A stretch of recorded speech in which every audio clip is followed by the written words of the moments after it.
मुसलमान नागरिकों को नागरिक होने के तमाम,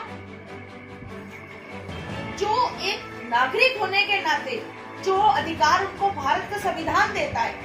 उन संविधान प्रदत्त अधिकारों से भी वो भारत के मुसलमानों को वंचित करता है। इनका हिंदुत्व, इस्लामोफोबिया जो भारत में फैलाया जा रहा है उसके खिलाफ, और ओमान की राजकुमारी तथा गल्फ कंट्रीज के विभिन्न अथॉरिटीज ने जिस तरह से पूरे मामले को गंभीरता से लिया है, और यहाँ तक भी उन्होंने कहा है कि भारत के बहुत सारे मजदूर ओमान में,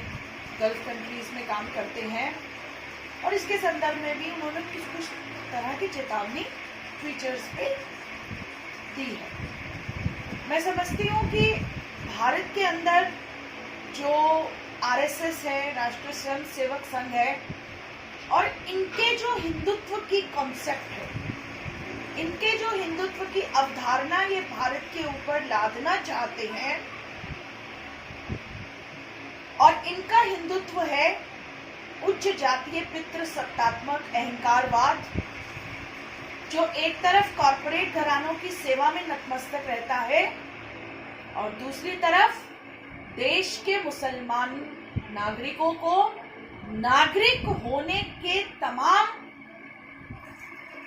जो एक नागरिक होने के नाते जो अधिकार उनको भारत का संविधान देता है, उन संविधान प्रदत्त अधिकारों से भी वो भारत के मुसलमानों को वंचित करता है। इनका हिंदुत्व, और ये जिस तरह की नफरत फैला रहे हैं और लगातार कोई मौका नहीं छूटते हैं संघ परिवार और संघ परिवार की ताकतें भारत के अंदर नफरत का जहर उगलने में, और वो नफरत का जहर हमें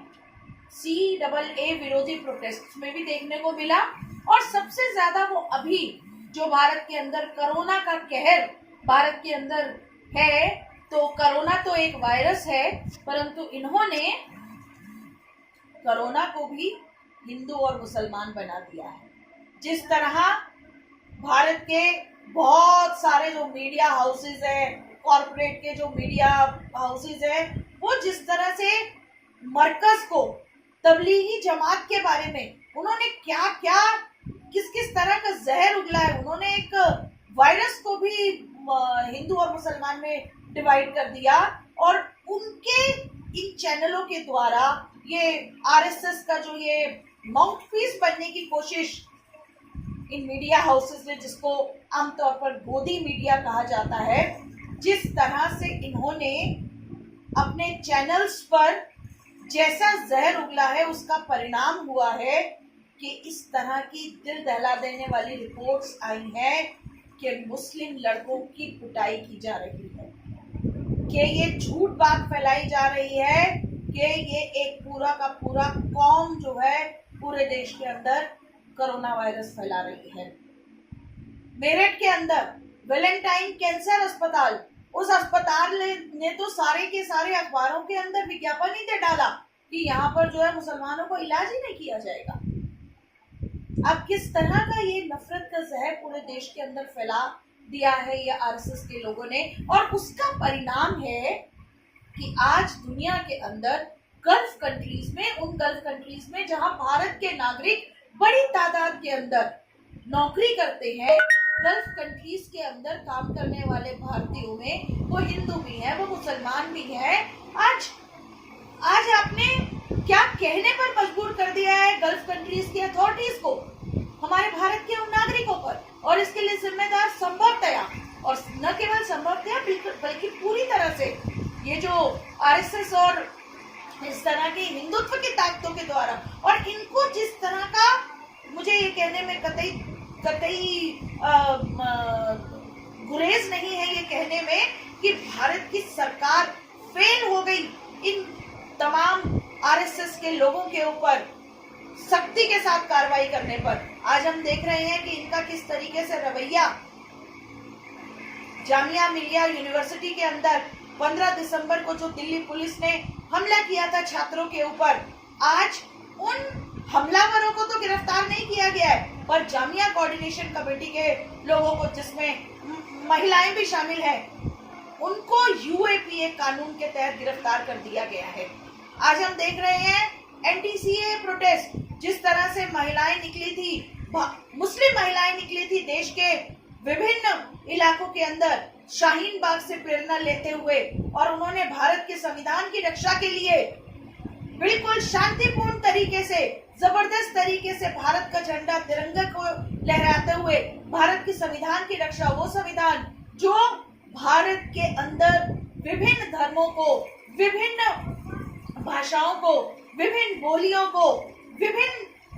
संस्कृतियों और राष्ट्रीयताओं को फलने फूलने का मौका देता है, उस विविधता के ऊपर जो हमला CAA कानून के द्वारा, NRC का जो प्रपोजल था उसके द्वारा करने की कोशिश की गई थी, भारत की महिलाएं निकल के आई थी, और आज उन शांतिपूर्ण प्रदर्शनकारियों के ऊपर किसी तरीके से उन प्रदर्शनकारियों को दिल्ली के अंदर जो बिल्कुल मुस्लिम विरोधी हिंसा खुले तौर पर हुई थी, और हम ये भी देख रहे हैं कि 53 लोगों की मौत हुई थी दिल्ली के अंदर फरवरी माह के अंदर, जो नॉर्थ ईस्ट में हिंसा की गई थी। और उस हिंसा में भी ये भी एक विचित्र बात है कि 800 के करीब FIR बहुत सारे पुलिस अधिकारियों को कोट करते हुए, विभिन्न जो क्रेडिबल, विभिन्न जो विश्वसनीय अंग्रेजी हिंदी के अखबार हैं, उन्होंने पुलिस अधिकारियों को कोट करते हुए बताया है कि 800 से भी अधिक FIR है। और ये भी विचित्र बात है कि बहुत सारे लोग जो मारे गए, उनमें बहुत बड़ी संख्या मुस्लिम नौजवानों की थी, मुस्लिम परिवारों का प्रॉपर्टी का लॉस हुआ, उनके घर जला दिए गए। और हैरानी की बात है कि जितने लोग गिरफ्तार हैं, उसमें भी बहुत बड़ी संख्या मुसलमान युवकों की ही है। तो ये अजीब सा एक माहौल, दिल्ली पुलिस दंगों के अंदर किन किन को गिरफ्तार किया गया है, उनके खिलाफ क्या क्या एविडेंसेस हैं, चलिए हम समझते हैं। एविडेंसेस को शेयर करना मुश्किल होता है, पर जिस तरह के किन किन लोगों को गिरफ्तार किया गया है, ये क्यों ऐसा नजर आ रहा है कि केवल एक तरफा गिरफ्तारी ही ये सामने आ रही है। तो ये पूरा एक माहौल RSS संघ परिवार के द्वारा और RSS के इस नफरत के एजेंडे को, जो इंडियन स्टेट की तरफ से एक अजीब सा संरक्षण मिलता दिखाई दे रहा है, असल में उसके चलते ही ये सऊदी अरब से, अरेबियन कंट्रीज से जिस तरह के ट्वीट्स आए हैं, मैं समझती हूँ उसी का ही ये नतीजा है। और हम समझते हैं कि भारत हम सबका है, भारत की जनता भारत के संविधान की रक्षा के लिए आगे बढ़कर संघर्षों में उतर रही है। वो चाहे किसी भी धर्म को मानने वाली जनता हो, वो मुस्लिम धर्म को वो इस्लाम को मानने वाली जनता हो, वो किसी भी धर्म को मानने वाले लोग हों, वो आज भारत के संविधान के ऊपर हमलों के खिलाफ इकट्ठे होकर आ रहे हैं, और भारत के अंदर विविधता में एकता, अनेकता में एकता के माहौल को वो बचा के रखेंगे। और निश्चित तौर पर भारत की जनता RSS जैसे तमाम कट्टरपंथियों का, वो चाहे हिंदू कट्टरपंथी हो या फिर मुसलमान कट्टरपंथी हो, उनका विरोध करने के लिए भारत की जनता आगे निकलकर